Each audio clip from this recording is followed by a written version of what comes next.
Bon, alors comme convenu, on va terminer la série que nous avions commencée sur notre espérance. C'est une méditation complémentaire, je dirais. On avait évoqué le fait que nous allions parler de ce que l'on appelle communément la grande tribulation. Alors, on va commencer déjà par définir ensemble ce que le monde chrétien, en règle générale, entend par grande tribulation.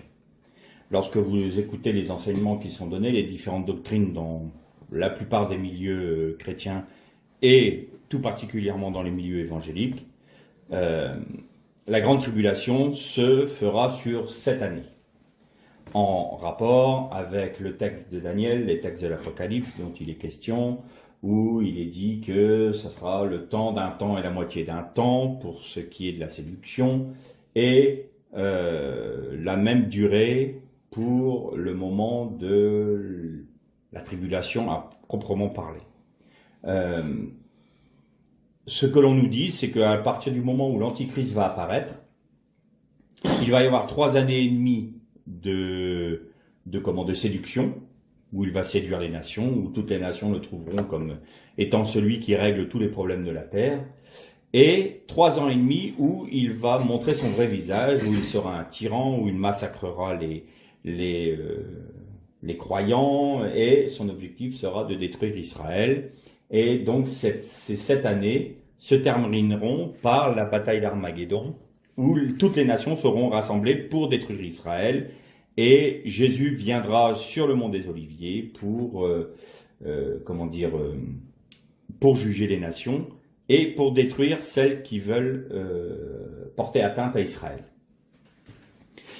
Dans cette doctrine, il est dit également qu'à partir du moment où Israël verra Jésus sur le mont des Oliviers, ils reconnaîtront enfin le Messie et donc se convertiront à ce moment-là, et pendant le millénium, ils pourront faire ce qui était prévu pour eux, c'est-à-dire apporter l'enseignement de la Torah et du Messie aux nations.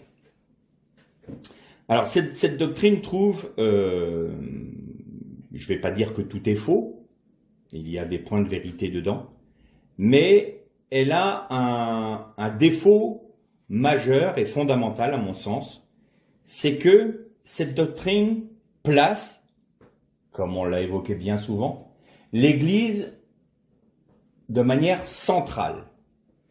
C'est-à-dire que l'Église est le point de vue que l'on prend pour analyser l'eschatologie.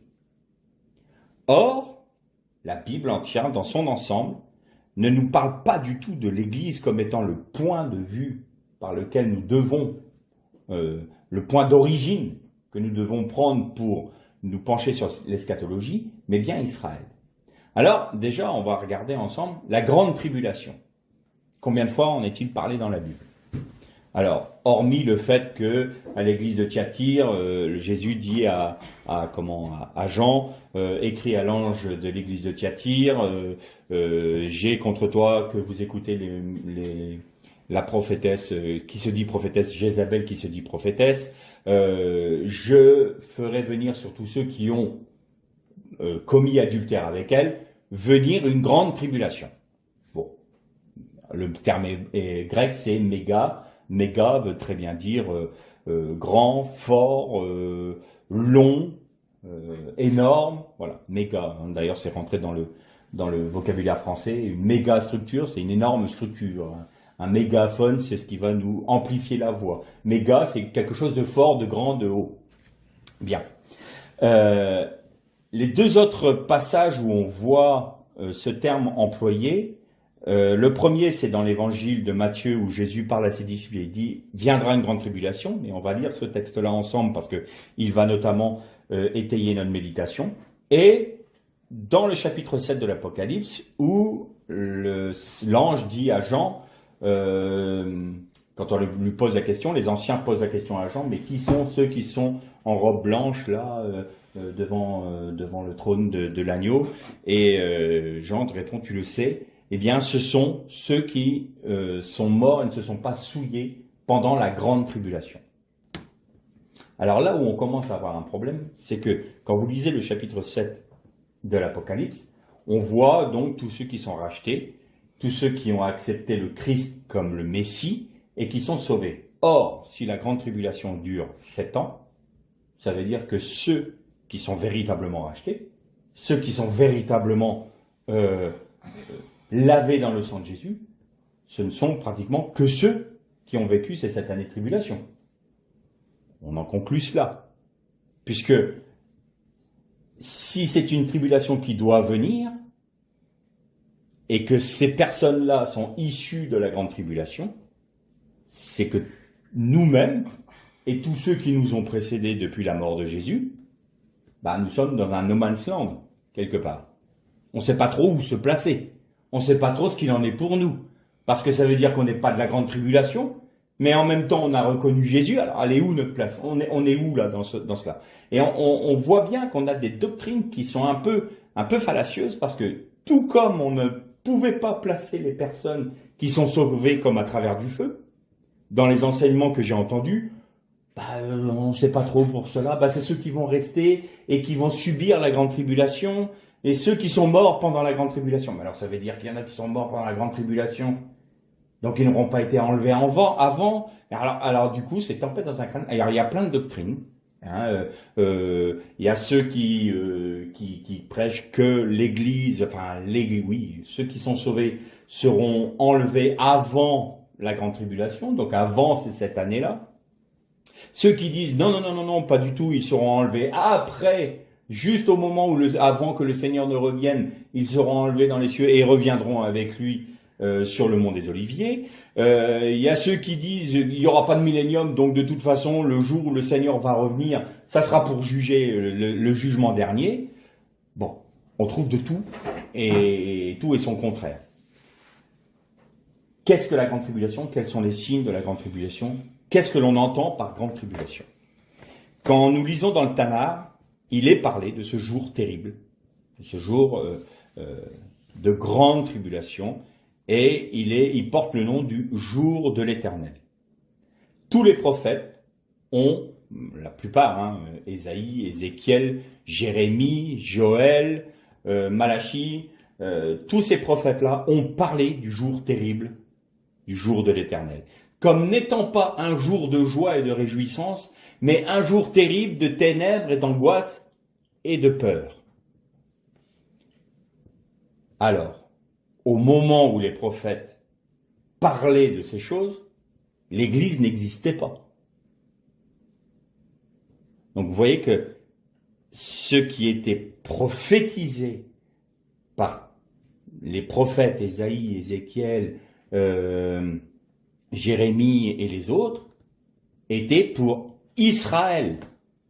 Et c'est là où on a un gros problème.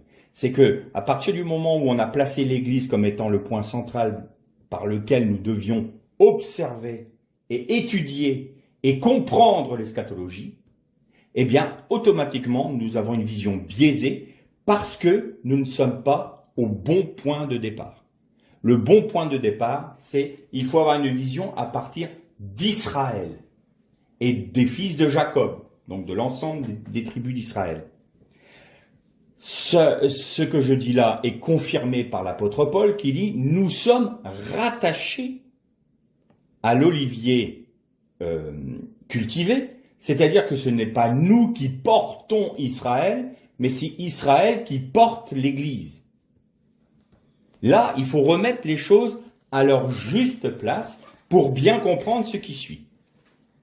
Donc, si nous prenons une vision par rapport à Israël, en rétablissant ce qui a été faussé par les pères de l'Église, c'est-à-dire que nous sommes, nous, issus des nations, rattachés à Israël, ce qui fait que toute la Torah, toute la Bible, dans son ensemble, nous parle. Puisque du coup, nous ne sommes plus un élément à part d'Israël, mais nous sommes rattachés à Israël. Donc, étant Israël avec l'Israël physique, eh bien, nous avons le bon point de départ pour étudier l'eschatologie et cette fameuse grande tribulation. Pour ce faire, on va lire une lecture qui sera peut-être assez longue, mais on l'entrecoupera peut-être. Donc c'est le chapitre 24 de l'évangile de Matthieu. Et donc, là, le Seigneur Jésus parle à ses disciples des temps de la fin. Alors, on va commencer au premier verset parce que on arrêtera notre lecture et on commentera au fur et à mesure. Donc, chapitre 24, verset 1er de l'évangile de Matthieu. Comme Jésus s'en allait au sortir du temple, ses disciples s'approchèrent pour lui en faire remarquer la construction. Mais il leur répondit, voyez-vous tout cela? En vérité, je vous le dis, il ne restera pas ici pierre sur pierre qui ne soit renversée. Il s'assit sur le mont des Oliviers, et les disciples vinrent en privé lui dire, dis-nous quand cela arrivera, et quel sera le signe de ton avènement de la fin et de la fin du monde? Jésus leur répondit, prenez garde, que personne ne vous séduise, car plusieurs viendront sous mon nom en disant, c'est moi qui suis le Christ, et ils séduiront beaucoup de gens. Vous allez entendre parler de guerre, de bruit de guerre, gardez-vous de vous alarmer, car cela doit arriver. Et ce ne sera pas encore la fin. Une nation s'élèvera contre une autre, un royaume contre un autre, et il y aura par endroits des famines et des tremblements de terre. Tout cela ne sera que le commencement des douleurs. Alors on vous livrera au tourment, et l'on vous fera mourir, et vous serez haïs de toutes les nations à cause de mon nom. Et ce sera pour beaucoup une occasion de chute. Ils se trahiront, se haïront les uns les autres. Plusieurs faux prophètes s'élèveront et séduiront beaucoup de gens. Et en raison du progrès de l'iniquité, l'amour du plus grand nombre se refroidira. Mais celui qui persévérera jusqu'à la fin sera sauvé. Cette bonne nouvelle du royaume sera prêchée dans le monde entier pour servir de témoignage à toutes les nations. Alors viendra la fin. Là, on a une première césure dans les paroles de Jésus. Ça, c'est un résumé de ce qu'il va dire après. Qu'est-ce qu'il dit en substance? À la réponse de ses disciples, qui lui font remarquer le temple, je vous rappelle juste que le temple était un monument énorme et majestueux. Il faisait 50 mètres de haut. C'était l'édifice le plus grand de l'Antiquité. Le Parthénon, les plus grands monuments à Rome ne rivalisaient pas avec le temple. Il faut savoir que Hérode, qui n'était pas forcément un gars bien, mais qui voulait se faire bien voir des Juifs, parce qu'il n'était pas aimé, avait demandé au rabbin, il demandait au prêtre, que dois-je faire pour me faire un peu aimer du peuple? Et ils avaient dit, reconstruis le temple en plus beau. Pourquoi en plus beau? Parce que le temple de Salomon a été détruit en 568, avant Jésus-Christ. Il a été rebâti en plus petit. C'est toute l'histoire de Néhémie et d'Esdras avec Josué et Zorobabel. Mais comme ils n'étaient pas riches, ils rentraient ils avaient l'autorisation de revenir en Israël après la déportation à Babylone. Eh bien, au lieu de prendre du cèdre, ils prenaient du bois local. Tout ce qui était en or, ils le faisaient en bronze. Et puis l'édifice était beaucoup plus petit. Et même les Juifs à l'époque, les Israélites, ils pleuraient devant le temple en disant, mais comment ça se fait? On avait un si beau temple. Le temple de Salomon était très majestueux également. Et maintenant, il nous reste que ça. Ce n'est pas du tout ce que l'on pensait devoir être. Et donc c'était ce temple-là qui était encore en place au moment où Hérode demande aux prêtres ce qu'il doit faire pour se faire aimer du peuple. Et puis, donc faut savoir que ce premier temple était sur le mont Moria. Là, le lieu, le Saint des Saints, était à l'emplacement où le rocher où a été fait le sacrifice d'Isaac par Abraham. Donc, cette place-là était centrale, j'ai envie de dire. Abraham, en figuration, sacrifier son fils, ça préfigurait que Dieu allait sacrifier son fils pour l'humanité. Bien. Donc, le temple était bâti là. Et Hérode a dit au prêtre, ah oui, mais moi je ne sais pas faire ça. Parce que moi je vois que les choses en grand. Et votre petite colline là, votre petite montagne, moi je peux pas faire c'est trop petit pour moi. C'est une cabane que je vais vous faire. Je peux pas. Moi, il faut savoir qu'Hérode était un des très grands bâtisseurs. Il avait beaucoup de défauts, mais là-dessus, c'est lui qui a fondé Césarée, c'est lui, toute cette grande métropole qui existait à l'époque, c'était lui. Il faisait des grands édifices, notamment son palais.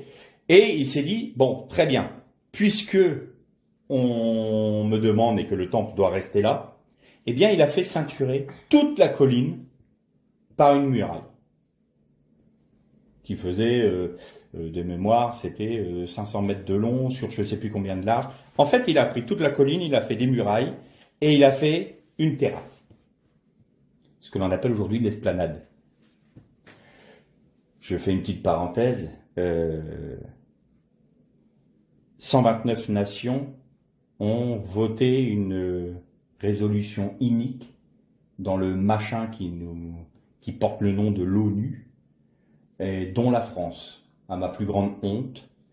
Cette résolution qui était initiée par les Palestiniens fait que ces 129 signataires ne reconnaissent le mont du Temple, et je persiste et signe en disant le mont du Temple, que par son nom musulman, arabe. C'est-à-dire qu'ils nient de fait l'existence des deux temples et de la, comment dire, des prérogatives du peuple d'Israël à avoir cette terre-là. Il faut savoir que l'UNESCO n'arrête pas de se battre pour faire en sorte qu'on réécrive l'histoire et que l'on nie au peuple d'Israël, au peuple juif, le fait qu'ils étaient là avant les autres et qu'ils avaient le temple avant l'islam. Alors notre cher président qui donne entre guillemets des leçons à un de ses concurrents dans la course à l'élection présidentielle en lui disant qu'il vaudrait mieux qu'il réécrive pas l'histoire, lui ça l'a pas dérangé de réécrire complètement l'histoire d'Israël, ça pose pas de problème. Vous voyez comme quoi les conseilleurs sont pas les payeurs. Donc il a enjoint à l'iniquité, le manque total de scrupules, en demandant à un autre, en donnant des leçons à une autre personne, quand soi-même on fait les mêmes, entre guillemets, erreurs. Enfin bref, je ferme là ma parenthèse. Quoi qu'il en soit, j'ai une honte extrêmement grande de ce que mon pays vient de faire. Il aurait mieux fait de s'abstenir, au mieux, mais non, il a hurlé avec la meute, comme quoi notre pays est vraiment devenir un petit pays qui n'est pas capable de porter ses idéaux et ses idées fermement face à des chiens qui aboient.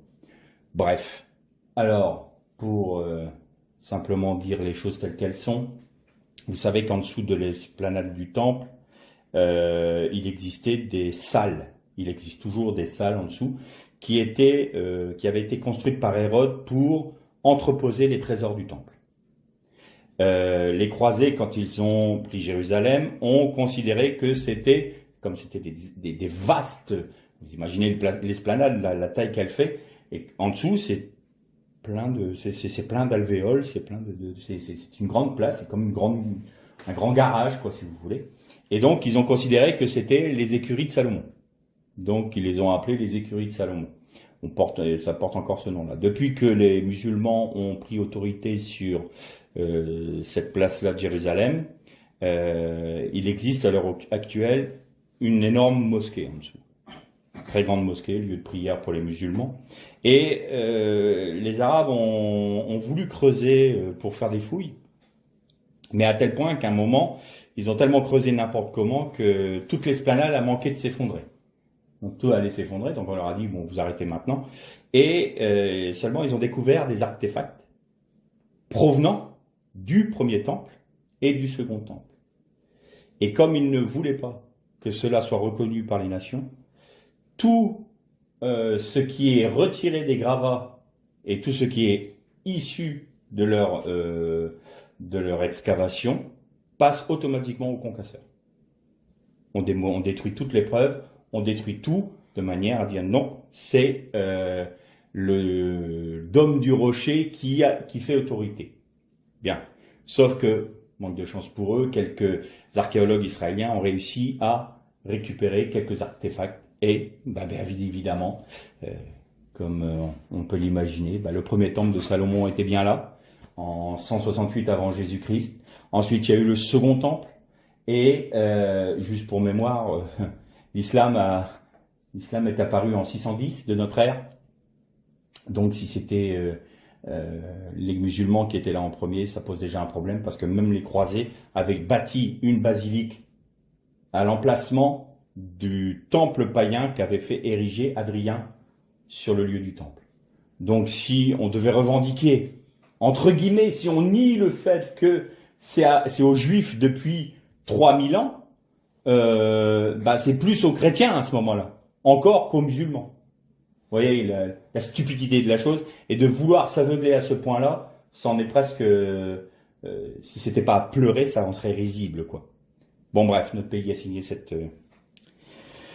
ineptie au milieu de ce machin qu'on appelle l'ONU, qui porte bien son nom, Nations Unies. Ça nous rappelle furieusement Nimrod, n'est-ce pas, qui a réuni toutes les nations pour se liguer contre Dieu. Donc c'est évident qu'on ne peut pas attendre quelque chose de bien venant de cette organisation inique. Je ferme la parenthèse. Donc là, le Seigneur Jésus dit à ses disciples, voilà, ce temple-là, qui est magnifique, c'est vrai que c'était un monument magnifique. Vous savez qu'il y a on voit encore sur le chemin, quand ils ont détruit le temple, les pierres étaient si énormes, elles faisaient 200 tonnes.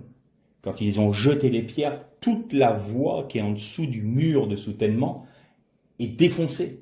Parce qu'ils ont tout brisé. Le temple, il ne reste plus rien, pas pierre sur pierre. La parole de Jésus s'est accomplie dans les détails. Il ne reste de l'édifice du temple pas pierre sur pierre. Ce qu'il reste, c'est ce fameux mur d'enceinte que Hérode a fait bâtir, et cette esplanade. Où était posé le temple? Donc vous voyez que c'est pas quelques pierres qui sont tombées. Le temple en lui-même a été totalement rasé. Et donc c'était un monument magnifique et majestueux. Et Jésus leur prophétise, voilà, ce temple-là va être détruit. Il ne restera pas pierre sur pierre. Et là, les disciples lui disent, mais Seigneur, quel sera le signe? Et un des problèmes de nos doctrines, à nous, dans le monde évangélique et dans les milieux chrétiens en général, c'est que on dit les signes des temps de la fin. Qu'est-ce que ce sera? Tremblements de terre, les guerres, les famines, et on énumère tout ce que Jésus a dit. C'est pas ça que Jésus a dit à ses disciples. C'est pas les réponses, c'est pas les signes de l'avènement de son règne, ça. Les disciples, on va parler du signe, un signe. Quel sera le signe de ton avènement? Et alors Jésus fait un résumé.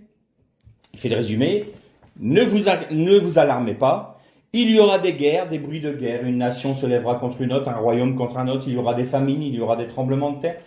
Ça, que le commencement des douleurs.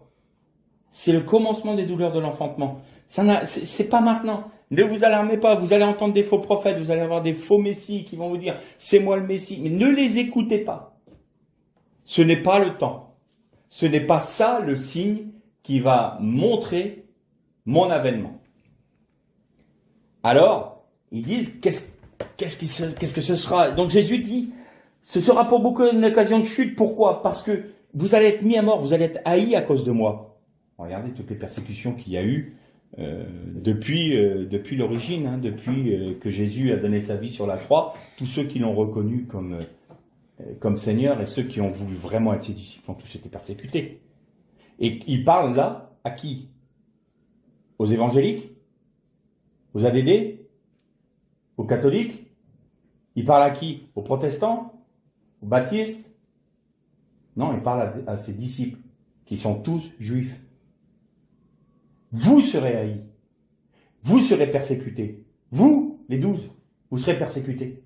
Ils sont tous morts de mort violente sous la persécution. Un seul n'est pas mort de la persécution, mais il a été persécuté. C'est Jean.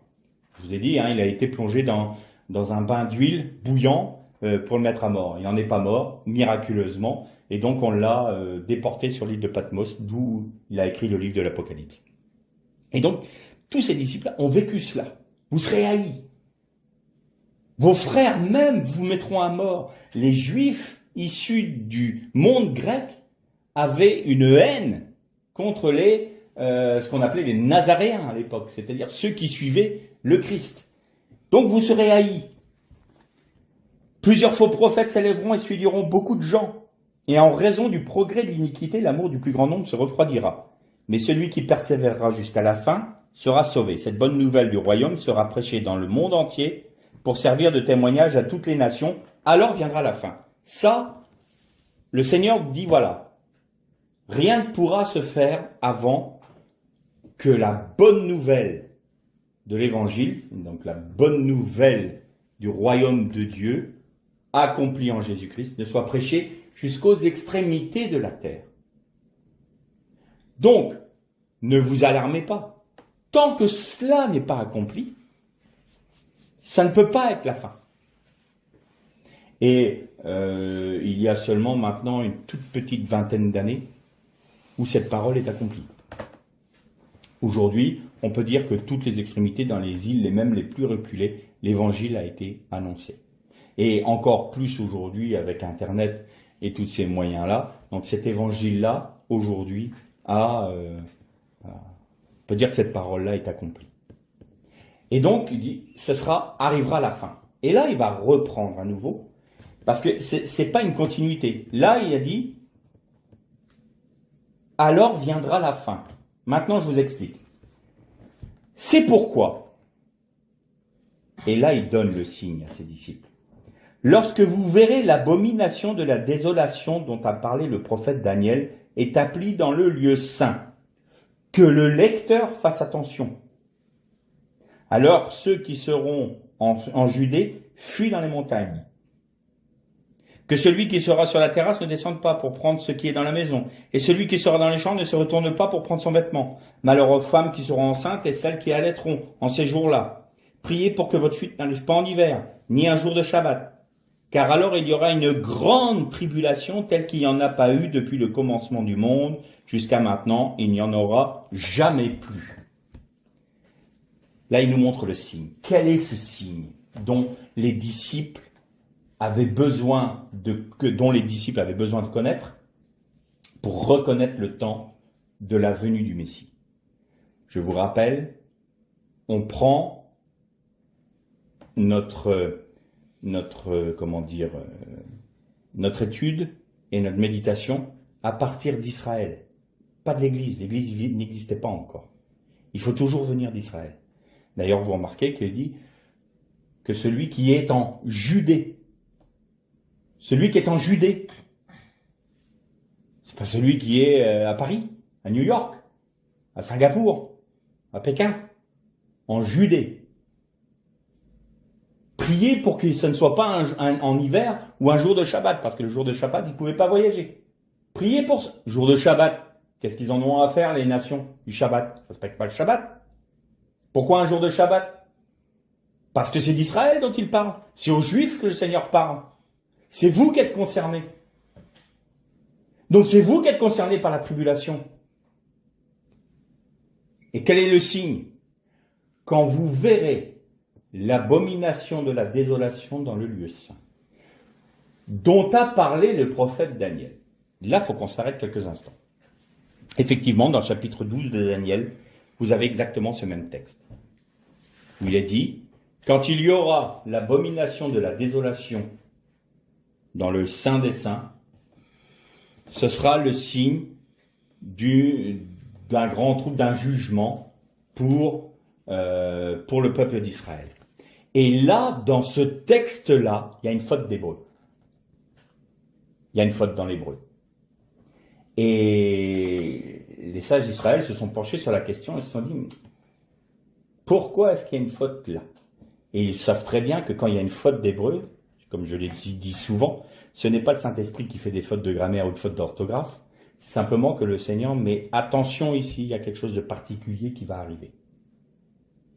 Et il y a quelque chose d'intéressant. Matthieu, qui était un juif, qui a écrit son évangile en hébreu, et qui était destiné à ses frères juifs, eh bien, quand ça a été traduit en grec, il a reproduit exactement les mêmes fautes d'orthographe dans le grec, dans cette parole de Jésus. Qu'est-ce que ça signifie? Je vous ai parlé que dans les prophéties, il y avait parfois les inversions prophétiques. On en a parlé la dernière fois. Les premiers seront les derniers seront les premiers. Et il y a aussi des sauts prophétiques. C'est arrivé qu'il y ait des sauts. Et il y a aussi des répétitions prophétiques. Et là, les fautes d'orthographe nous montrent une chose importante. Jésus savait très bien que ce qui avait été dit à Daniel s'était déjà accompli lors de la révolte des Maccabées avec Antiochus Épiphane. Pendant 3 ans et demi, le temple a été profané et après, les Asmonéens ont régné pendant 3 ans et demi sur Israël. Juste une petite parenthèse, tous les Asmonéens, toute la famille est morte, a été tuée. Et vous savez pourquoi ? Je fais juste cette petite parenthèse-là parce que si on se pose la question, quand on fête Hanouka, on porte au nu les Asmonéens parce que c'est eux qui ont initié la révolte contre Rome et ils ont réussi à rétablir le culte du temple et ils ont rétabli Israël dans ce qu'il devait être. Seulement, ils ont fait une très grave erreur et les rabbins le disent, c'est que les Asmonéens n'étaient pas de la tribu de Juda et un des fils s'est proclamé roi d'Israël. Or, la royauté ne peut pas se retirer de la tribu de Juda. Forcément, un roi qui est issu d'une autre tribu que celle de Juda est un imposteur. Et donc, ils sont tous morts d'une mort violente parce qu'il n'était pas un roi légitime. Il avait même fait frapper de la monnaie à son effigie en étant, enfin pas à son effigie, mais à l'effigie des Asmonéens, parce qu'il n'y avait pas d'effigie de visage, parce que tu ne te feras pas d'image taillée, donc, mais il y avait le symbole des Asmonéens sur les monnaies. Et ça, Dieu ne l'a pas permis, parce que c'était un imposteur. Il pouvait faire la révolte, mais il ne pouvait pas prendre la royauté. Et tous les Asmonéens sont morts. Voilà la raison pour laquelle il n'y a plus d'Asmonéens quelques temps après. Fermons la parenthèse. Donc là, faute d'orthographe qui nous dit attention, que le lecteur fasse attention, là il y a un problème, et c'est fait exprès, c'est parce que ce qui s'est produit du temps d'Antiochus et ce qu'a prophétisé Daniel va se reproduire au temps de la fin. Et quel était ce signe ? Eh bien, c'est, je vous ai dit, c'est l'excrément qui produit la désolation. L'excrément qui produit la désolation, c'était le fait que, à l'époque d'Antiochus Épiphane, il avait fait c'était une statue de lui-même en or pur qu'il avait mis dans le Saint des Saints et il avait profané le temple en sacrifiant des porcs. Alors, qu'en est-il pour le deuxième temple alors à ce moment-là ? Eh bien, Jésus parlait de ce qu'allaient faire les Romains. Quelle était l'abomination ? Quand Titus s'est emparé de Jérusalem, il a brûlé le temple, il a fait détruire le temple. Et dans un autre texte, Jésus dit, quand vous verrez les armées des nations encercler Jérusalem, alors vous saurez que la fin est proche. Et quand les armées de Titus sont venues, toutes les légions romaines ont environné Jérusalem. Ils l'ont encerclé.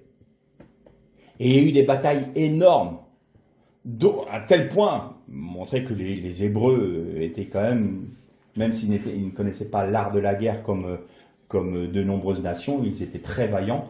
Ils ont décimé une légion entière romaine. Ils l'ont décimée. Et c'était vraiment une bataille énorme. Il paraît qu'il y avait comme des souterrains, il y avait comme des tout à l'égout dans Jérusalem à l'époque, et les Juifs essayaient de s'échapper, de sortir de Jérusalem par là, et les soldats romains enlevaient les pavés pour les récupérer et les mettre à mort, et il y avait du sang qui coulait partout dans les rues, c'était terrible. Et donc, ils ont détruit complètement le temple. Et une des méthodes que les Romains ont employées, c'était de passer la charrue sur l'endroit où ils avaient détruit ce qu'ils voulaient détruire, et ils mettaient du sel pour montrer que rien ne repousse quand là, nous sommes passés, c'est la destruction totale. Vous voyez cette bête féroce dont parlait Daniel, cette bête fantasmagorique d'une cruauté terrible, c'était ça. C'était ça, les Romains. Ils étaient d'une cruauté terrible. Quand ils crucifiaient quelqu'un, il était coutumier, et ça a été retrouvé dans les fouilles archéologiques, pendant que l'homme, le supplicié, était en train d'agoniser, il tuait sa famille devant ses yeux. Et ils ont retrouvé un supplicié parce qu'ils ont vu que les talons avaient été percés par des clous. D'ailleurs, souvent c'était sur les côtés. De chaque côté du poteau, ils clouaient sur les talons, donc les clous perçaient l'os du talon. Et s'il voulait que le supplicié meure très lentement, il faisait même à peu près à mi-hauteur entre la poutre transversale et l'endroit où ils avaient cloué les pieds, il faisait une petite planche pour qu'il puisse reposer un peu son séant, de manière à pouvoir respirer un peu mieux, mais ce qui augmentait la durée de l'agonie. Et pendant ce temps-là, il massacrait sa famille, et notamment dans cette tombe de cette personne-là, ils ont retrouvé son fils de 4 ans. Parce qu'il était écrit Yohanan et Yohanan, fils de Yohanan. Ils ont retrouvé un petit squelette de 4 ans qui avait été probablement mis à mort devant son père, qui lui-même était mis sur la croix. Voilà ce qu'étaient les Romains. Cette férocité, cette dureté, ce manque de cœur, cette cruauté, ça, c'est l'Empire romain. Et pour revenir à ce que nous disions, les légions romaines entouraient Jérusalem, et quand ils ont détruit le temple, quand Jérusalem a été prise, qu'ont fait les légions? Elles sont toutes venues avec leurs fanions. Vous saviez qu'il y avait les emblèmes de chaque légion avait son emblème, et toutes les légions ont planté leur emblème à l'endroit du Saint des Saints, au niveau du rocher du sacrifice d'Isaac. Elles ont toutes planté leur enseigne à cet endroit-là. Quand vous verrez l'abomination de la désolation, vous saurez que le temps est proche, que c'est la fin. Voilà le signe.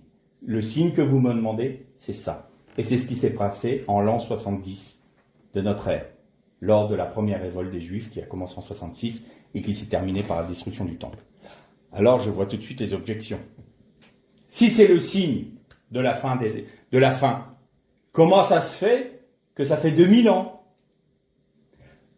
Le Seigneur n'est pas revenu, son royaume n'est pas là. Pourquoi tu nous dis ça? Eh bien, allons-y, parlons. De qui on parle déjà là? Ah, d'Israël, pas de l'Église. Eh bien, ça sera un temps terrible pour Jacob. Maintenant, on va lire un petit peu ce dont nous parlent les prophètes concernant ce temps-là. Commençons. Malachie. Voici, je vous enverrai Élie le prophète avant que le jour de l'Éternel arrive. Ce jour grand et redoutable. Jésus a parlé de l'Élie. Qui était-ce? Quand ses disciples ont dit, mais il ne doit pas y avoir Élie qui revient? Si, c'est Jean-Baptiste. Vous vous souvenez de ça, hein? Donc, juste avant le jour redoutable, le jour de l'Éternel, Dieu renverra Élie. C'est fait. Joël, sonnez de la trompette en Sion. Faites-la retentir sur ma montagne sainte, que tous les habitants du pays tremblent, car le jour de l'Éternel vient, car il est proche. On parle bien d'Israël, là. On parle de Sion. Jérémie, ce sont ici les paroles que l'Éternel a prononcées sur Israël et sur Juda. Ainsi parle l'Éternel, nous entendons des cris d'effroi. C'est l'épouvante, ce n'est pas la paix. Informez-vous et regardez si un mal enfante. Pourquoi vois-je tous les hommes les mains sur les reins comme une femme en travail? Pourquoi tous les visages sont-ils devenus pâles? Malheur, car ce jour est grand. Il n'y en a point eu de semblable, c'est un temps d'angoisse pour Jacob.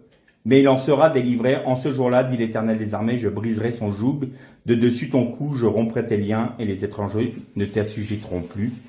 Ils serviront l'Éternel leur Dieu, et David leur roi, que je leur susciterai. Et là, l'explication de tout, on va lire dans Ézéchiel. Ézéchiel 30, verset 3, « Car le jour approche, le jour de l'Éternel approche, jour ténébreux, ce sera le temps des nations. » Noir sur blanc. Le jour de l'Éternel, c'est le jour du temps des nations. C'est ça, la grande tribulation. C'est le temps des nations. Pourquoi la grande tribulation? Parce que la grande tribulation, c'est Jacob. C'est Israël. Et que s'est-il passé quand Titus a pris Jérusalem? Eh bien, tous les Juifs ont été déportés dans tout l'Empire romain. Et depuis lors, les Juifs sont dans les nations.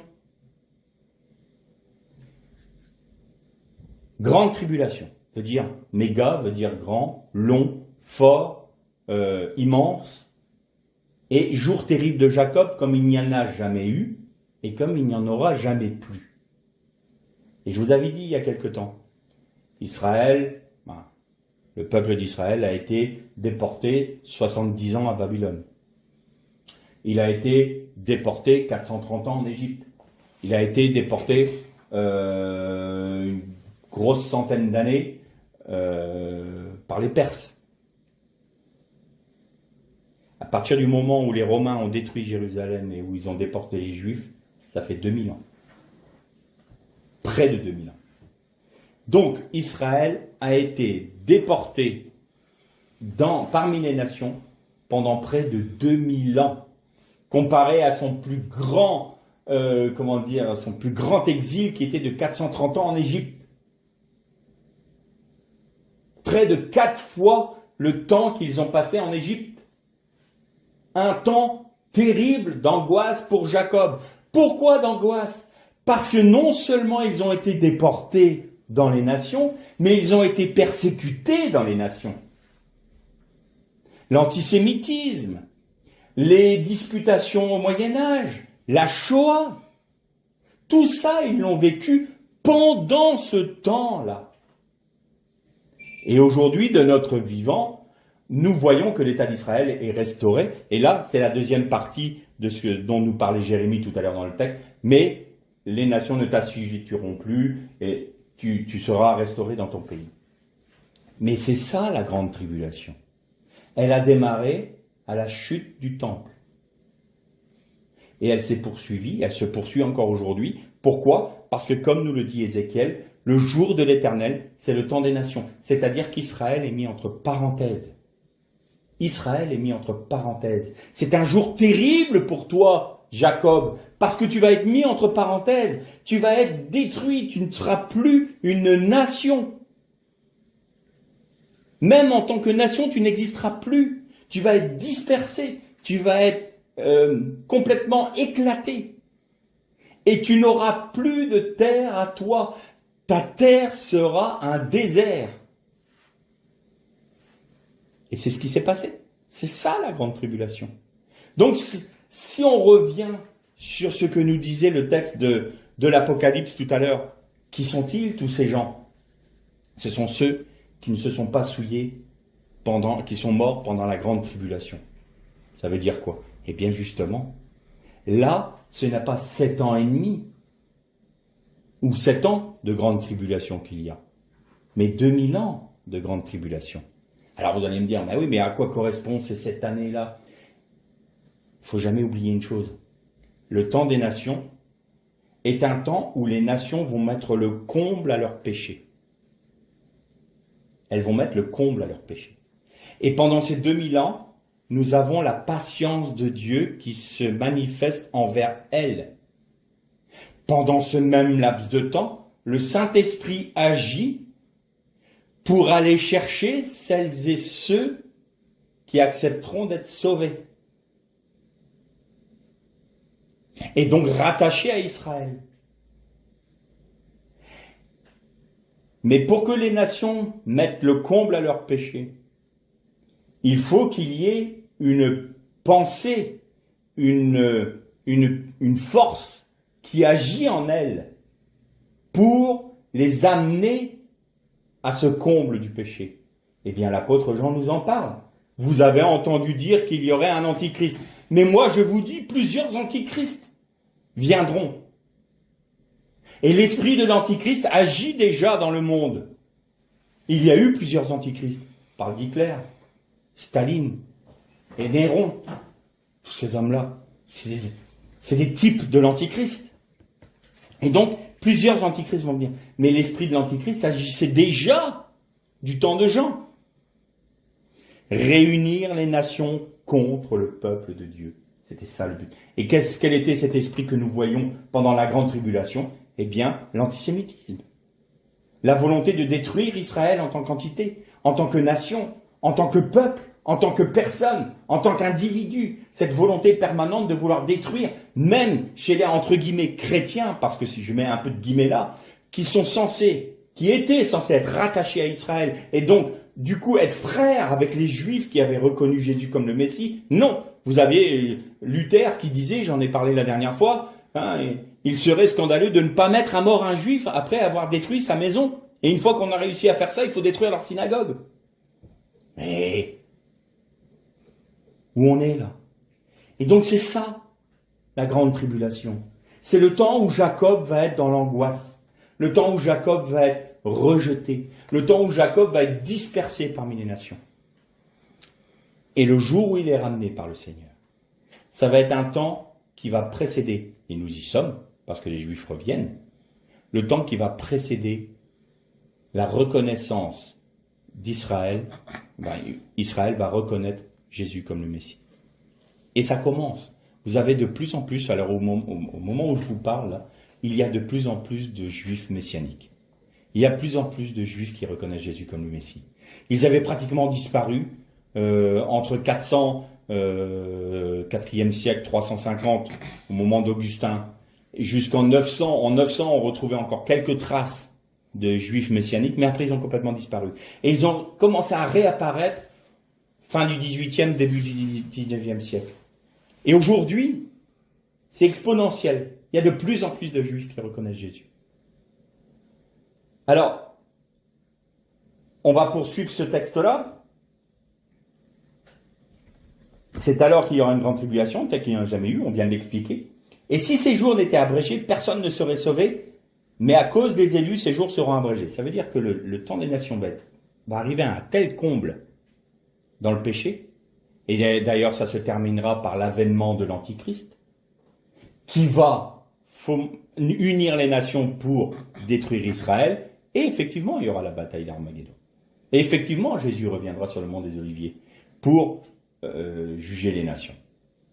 Mais si le Seigneur il va arriver à un moment où les hommes seront tellement dans une rage guerrière qui sont au point de s'auto-détruire. C'est ce dont on parlait la dernière fois. Ils vont arriver à un tel degré de violence qu'ils vont pratiquement s'auto-détruire. Et Dieu est obligé de mettre un terme, de fermer la porte aux nations-là, parce que elles vont s'auto-détruire. Et donc là, c'est le jugement. C'est le comble au péché. Et donc même les élus, il y aura une telle pression de l'esprit de l'Antichrist que si jamais c'était pas abrégé, mais même les élus pourraient être atteints. Et ça, je vous avais déjà dit que le Seigneur se retire de son Shabbat pour deux choses. Deux seules choses font que le Seigneur, que Dieu l'Éternel, va sortir de son Shabbat, sortir de son repos, de son retrait. C'est une, quand les nations vont trop loin, et que là, il est obligé de mettre un terme, comme il y a eu à Babylone, à Babel plutôt. Et la deuxième, c'est quand le juste manque de sombrer, de tout lâcher, d'abandonner toute chose. Alors là, il intervient pour le sauver. Et c'est exactement ce dont nous parle Jésus là. Si quelqu'un vous dit alors le Christ est ici, il est là, ne le croyez pas, il s'avérera des faux Christ et des faux prophètes, ils opéreront de grands signes et des prodiges au point de séduire, si possible, même les élus. On passe ce texte-là. Ensuite, aussitôt après ces jours de tribulation, le soleil s'obscurcira, la lune ne donnera plus sa clarté, les étoiles tomberont du ciel et les puissances des cieux seront ébranlées. Là, on voit qu'à la fin de cette grande tribulation-là, ce verset-là nous parle de l'avènement de l'Antichrist. Et je vous avais dit que, pour les Juifs, va se reproduire les plaies du premier Exode. Donc toutes les plaies qu'ont connues l'Égypte, nous les retrouvons dans les nations, sur la terre, au moment de la libération finale d'Israël, du peuple d'Israël, et donc des membres des nations qui se sont rattachés à Israël. Et c'est de cela dont nous parle Jésus là. Il va arriver où il y aura un autre Nimrod qui va arriver. Et ça sera aussi, il symbolisera le Pharaon. Et là, pour délivrer son peuple de toutes les nations, Dieu opérera des grands prodiges et des grands miracles et des grands signes et des grands jugements, ce dont nous parlent les 7 sceaux, les 7 coupes de la colère de Dieu et les 7 chauffards. Relisez l'Apocalypse, ça correspond à ce verset-là.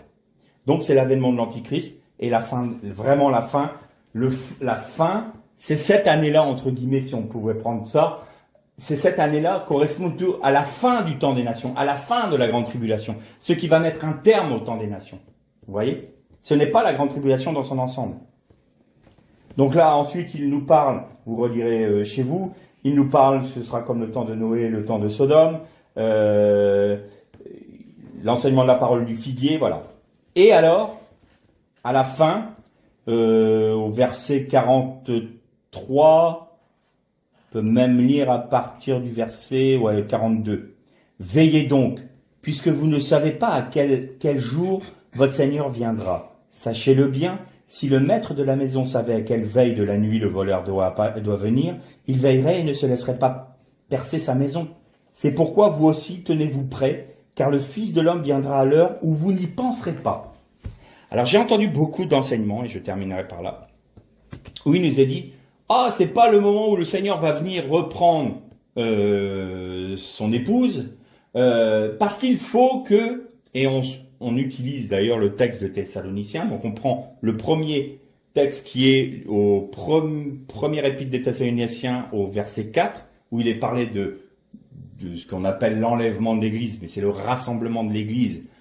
Paul nous dit que les morts se ressusciteront en premier, et nous qui sommes vivants, nous irons les rejoindre, nous serons transformés en un clin d'œil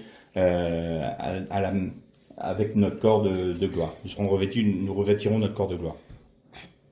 Et ils prennent aussi le deuxième texte de Thessaloniciens que nous allons lire si vous voulez, parce que ça nous permettra de mieux comprendre et de voir que on met dans un seul et même événement 2 événements bien distincts. Et ça pose un problème et ça met de la confusion. Et il est bon de rétablir un peu les choses parce qu'autrement, on peut se retrouver avec des doctrines qui sont un peu fallacieuses. Alors, 2 Thessaloniciens, ça va être au chapitre 2. On va commencer au verset 1. Nous vous le demandons, frères, en ce qui concerne l'avènement du Seigneur Jésus. L'avènement. Donc ça, c'est vraiment le moment où il va revenir sur le mont des Oliviers. Vous voyez que c'est le même mot. Quel sera le signe de ton avènement? Pas le moment où il va revenir sur les nuées, où nul œil ne le verra. Personne ne verra à ce moment-là le Seigneur Jésus. Mais l'avènement du Seigneur, c'est le signe du Fils de l'homme, c'est-à-dire que tout œil le verra. Vous voyez la différence? Dans la première épître aux Thessaloniciens, il nous est parlé du rassemblement dans les nuées, où personne ne le verra. Et là, c'est le jour de l'avènement du Seigneur Christ et de notre rassemblement auprès de lui. C'est-à-dire que là, on revient avec lui. C'est 2 choses différentes, là. Et on va le voir dans le contexte. Ne vous laissez pas promptement ébranler dans votre bon sens, ni alarmer par quelques inspirations, par quelques paroles ou par quelques lettres qui ne seraient pas attribuées, comme si le jour du Seigneur était déjà là. Il faut savoir qu'à cette époque-là, il y avait déjà des doctrines qui disaient que c'était l'Empire romain qui allait être, du moins que le royaume de Dieu était déjà dans le monde. Que personne ne vous séduise d'aucune manière, car il faut qu'auparavant l'apostasie soit arrivée et que se révèle l'homme impie, le fils de perdition. L'adversaire qui s'élève au-dessus de tout ce qu'on appelle Dieu et qu'on adore, et qui va jusqu'à s'asseoir dans le temple de Dieu et se faire passer lui-même pour Dieu. Ne vous souvenez-vous pas que je vous disais cela lorsque j'étais encore auprès de vous? Et maintenant, vous savez bien ce qui le retient, pour qu'il se révèle en son temps. Car déjà le mystère de l'iniquité est à l'œuvre, il faut seulement que celui qui le retient encore ait disparu. Alors se révélera l'impie, que le Seigneur détruira par le souffle de sa bouche, et qu'il écrasera par l'éclat de son avènement. L'avènement de l'impie se produira par la puissance de Satan, avec toutes sortes de miracles, de signes, de prodiges mensongers, et avec toutes les séductions de l'injustice pour ceux qui périssent, parce qu'il n'a pas reçu l'amour de la vérité pour être sauvé. Aussi Dieu leur envoie une puissance d'égarement, pour qu'ils croient aux mensonges, afin que soient jugés ceux qui n'ont pas cru à la vérité, mais qui ont pris plaisir à l'injustice. Là, Paul nous parle vraiment du moment où le Seigneur va venir détruire l'Antichrist. Il revient sur le mont des Oliviers et il détruit l'Antichrist. Or, vous avez remarqué, et c'est là où il y a une confusion, lors de l'avènement du Seigneur et de notre rassemblement avec lui. Et donc on dit, c'est le moment du rassemblement avec le Seigneur. Donc ça sous-entend que si ces deux événements se passent au même moment, comment est-ce que nous allons revenir avec le Seigneur sur le mont des Oliviers? Si le fait qu'il revienne sur le mont des Oliviers, c'est le moment de notre rassemblement avec lui. Il y a quelque chose qui ne colle pas là. Ça ne colle pas.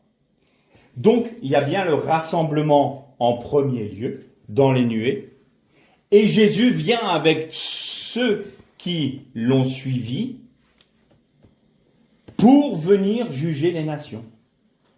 Et donc, le premier texte de la première épître aux Thessaloniciens nous parle de notre rassemblement dans les nuées, et le texte qui est là au chapitre 2 du deuxième épître aux Thessaloniciens nous parle de l'avènement du Seigneur sur le mont des Oliviers, qui mettra un terme au temps des nations, à la grande tribulation. Parce que le terme de la grande tribulation sera le jugement de l'Antichrist, on est bien d'accord. Et vous avez vu quand le Seigneur nous dit comme ça à ses disciples aussi, dans le verset dans le chapitre 24 de Matthieu,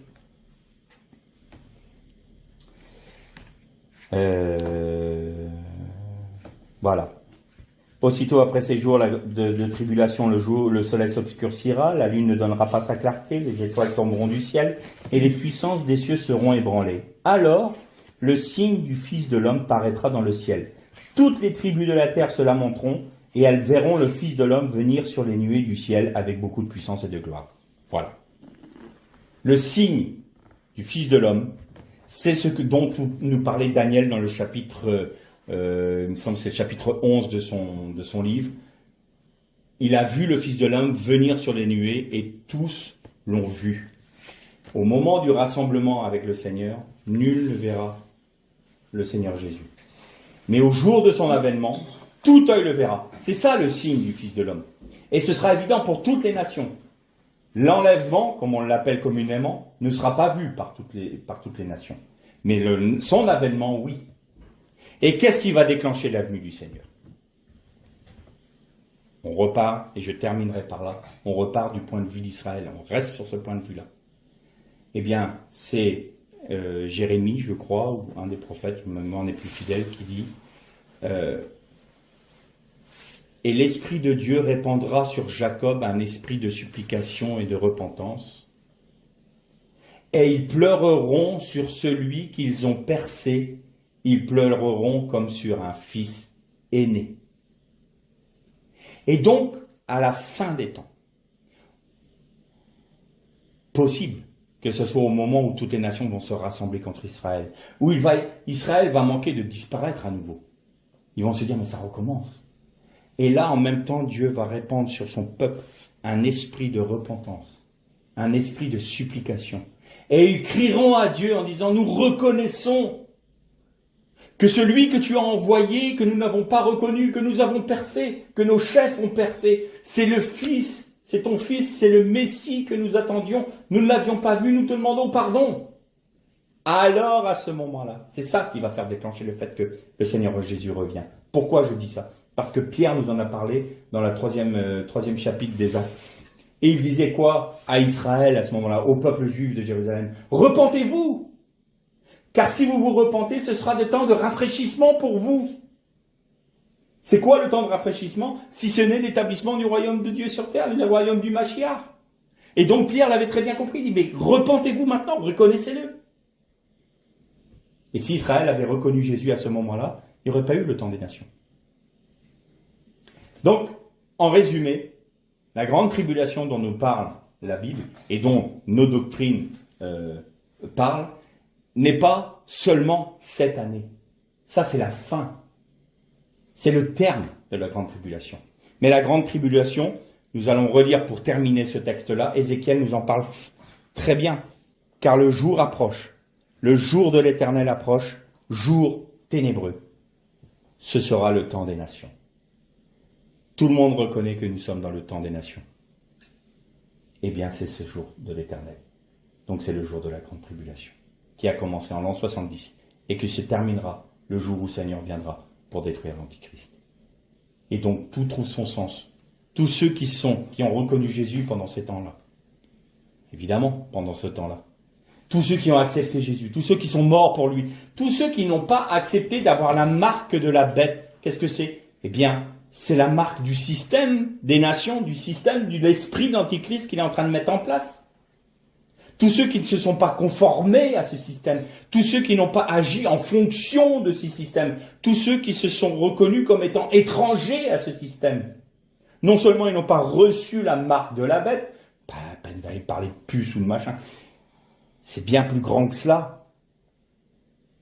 Mais évidemment qu'on a peur de la puce puisqu'on pense que c'est pendant 7 ans seulement qu'il y aura la grande tribulation. Non, c'est simplement l'apothéose de ce que les nations ont déjà commencé. Et donc, ceux qui ont reçu la marque de la bête et qui honorent et qui adorent la bête, c'est ceux qui se disent « Ah, vraiment, notre société humaine, elle produit des choses qui sont magnifiques. C'est parfait, moi je veux me conformer à ce temps. Je veux me conformer au siècle présent. Je veux être comme les autres. Je veux me faire un roi comme les autres. » Voilà, ça, c'est adorer la bête, adorer l'image de la bête. Et ça prendra son apothéose au moment de l'Antichrist. Et ceux qui ont refusé ça, ceux qui se sont laissés purs par rapport à ça, quand il est dit ce sont des vierges qui ne se sont pas souillées avec des femmes. Alors, il y a des doctrines qui disent « Ah, mais ceux qui sont vraiment les parfaits, les vainqueurs et tout, ce sont ceux qui sont célibataires et qui sont issus d'Israël. » Mais non, qui ne se sont pas souillés avec les femmes, ça veut dire littéralement ceux qui n'ont pas accepté l'idolâtrie. Ils ne se sont pas souillés, c'est-à-dire qu'ils n'ont pas une marque. Le texte grec dit parfaitement qui ont pris la couleur d'eux, qui n'ont pas pris la couleur, qui ne se sont pas souillés, qui n'ont pas pris la couleur avec des femmes, c'est-à-dire en acceptant l'idolâtrie, en ayant plusieurs femmes. Voilà, c'était une image, mais c'est ce que ça veut dire. C'est-à-dire qu'on n'a pas été marqué par l'esprit idolâtre du temps dans lequel nous vivons, le temps des nations, c'est-à-dire qui conduit par l'esprit de l'Antichrist. Et ceux-là sont marqués du sceau de Dieu. Ce sont ceux qui sont morts pendant la grande tribulation. Et tout s'explique. Que le Seigneur vous bénisse.